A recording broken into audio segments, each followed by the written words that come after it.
You find it in the Kiambaa, in the Rift Valley, in the 2007-2008 violence.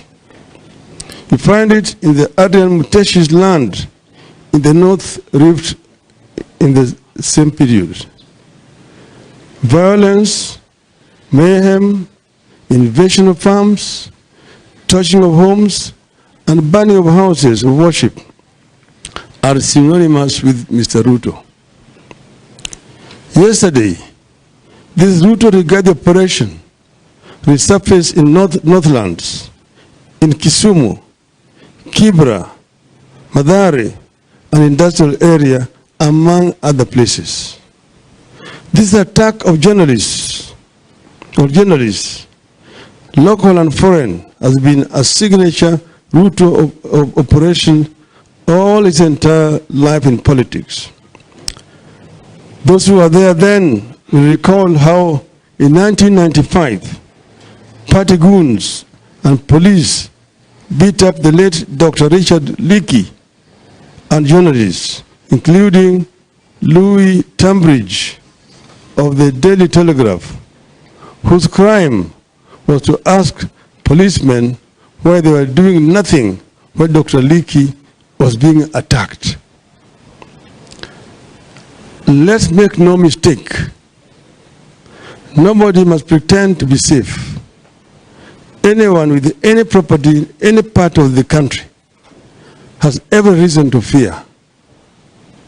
Anyone with a sizable piece of land business must be very afraid. We have every reason to believe that other properties will be invaded in the coming days.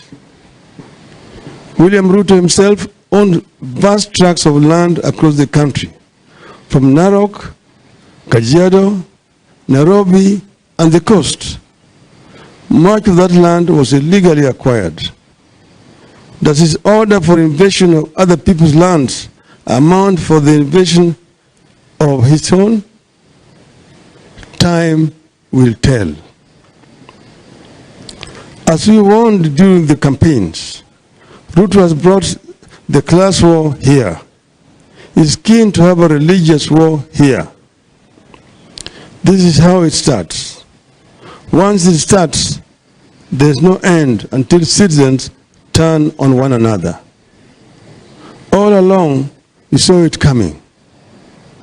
When we launched Azimio la Umoja in the city of Nakuru in August of 2021, we warned against pitting people against each other. We warned against the seeds of a class war that were being planted, pitting the poor against the rich, the young against the old, one faith against the other, tribe against tribe. We warned that the country needed to embrace a tradition of making compromises for the sake of the nation. We warned that leaders need to unclench their fists and shaking hands for the sake of the nation, and we call for the cleansing of the land of the spirit of anger and bitterness, the spirit of revenge and the entitlement, and to continue on a path that reconciles, unites, calms, and stabilizes the nation. Above all, we warn that mere words and catchy slogans alone would not work. We told our people to study history and see where it had led those countries that fell victims to the sweet tongues of politicians who were selling snake oil to desperate populations. We also warned them of the theory of Mr. Goebbels during Adolf Hitler's period. An angry and bitter duo of Ruto and Gachagua, who served the will of the people, have now taken the low road and are summoning the worst demons to drive our nation into a ditch. It is clear the class war that Ruto promised during the campaigns is being actualized. This is how collapse begins.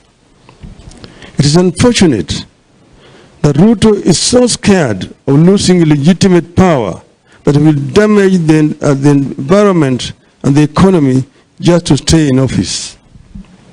But Ruto must make no mistake. I repeat, Ruto must make no mistake. This struggle will march on, stronger and mightier, with his every vile response until our demands are met. 1, the cost of goods must come down. 2, servers must be opened. 3, the reconstitution of IBC must be balanced and consultative and bipartisan. And the constitution must mean the IBC. We have won against violence before. And his violence again. End of statement.